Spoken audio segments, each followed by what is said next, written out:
সরকারি ভাষায় জবরদখল। তবে ওই ছোট্ট দোকানকে ঘিরে যে জীবন চলত অনেকের, রাজনীতির বড় হিসেবে একসময় ওদের ওখানে বসানো হয়েছিল, চলতো ভোটের রাজনীতি। আজ আচমকাই বুলডোজারের মুখে তারা। ভেঙে দেওয়া হচ্ছে দোকান, হচ্ছে হকার উচ্ছেদ। কলকাতার পাশাপাশি বীরভূমের সিউড়ি ও রামপুরহাট পুরসভা এলাকাতেও চলল এই উচ্ছেদ অভিযান। আর এরপরই প্রতিবাদে পথে নামল বিজেপি।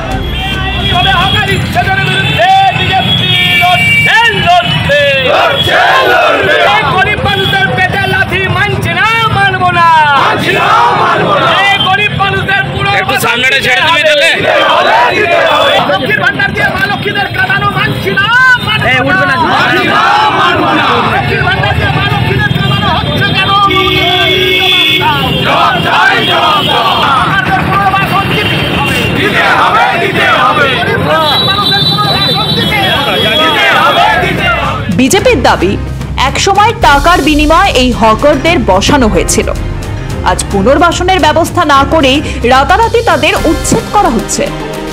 জাতীয় হকার নীতির তোয়াক্কা না করে এই উচ্ছেদ অভিযানের বিরোধিতায় সোচ্চার হয়েছেন তারা। প্রতিবাদ স্বরূপ জেলা শাসকের কাছে স্মারকলিপিও জমা দেয় বিজেপি।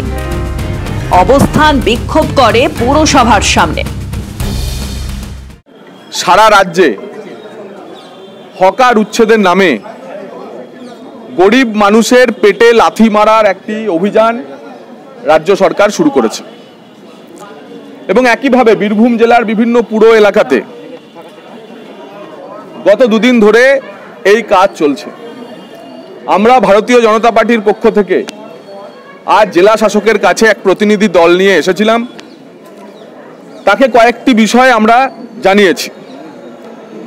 প্রথমত হচ্ছে, সরকারি জমি কখনো জবরদখল হওয়া উচিতই না।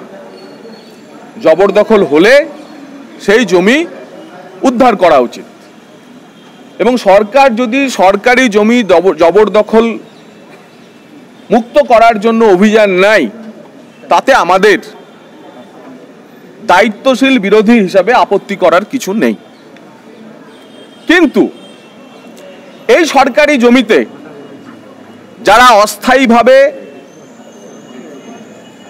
ব্যবসাপত্র ইত্যাদি করছে, আমাদের হকার ভাইয়েরা, গরিব হকার ভাইয়েরা, তাদের পেশা ইনফর্মাল, অর্থাৎ স্থায়ী ব্যবস্থা না হলেও তারা স্থায়ী রূপেই বছরের পর বছর ধরে তারা এটা চালিয়ে যাচ্ছে।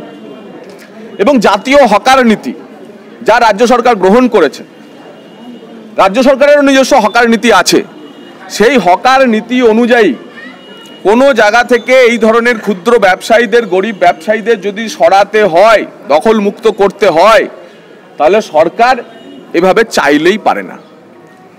কারণ যে যে জায়গায় যখন ব্যবসা শুরু করে, তখন কি সরকার গিয়ে তাকে বলেছিল নোটিশ দিয়ে যে এটা সরকারি জায়গা, এখানে তোমার বসা যাবে না? সে তো জানে না। সে জানে একটা খালি জমি পড়ে আছে, আমি সেখানে গিয়ে ব্যবসা করছি।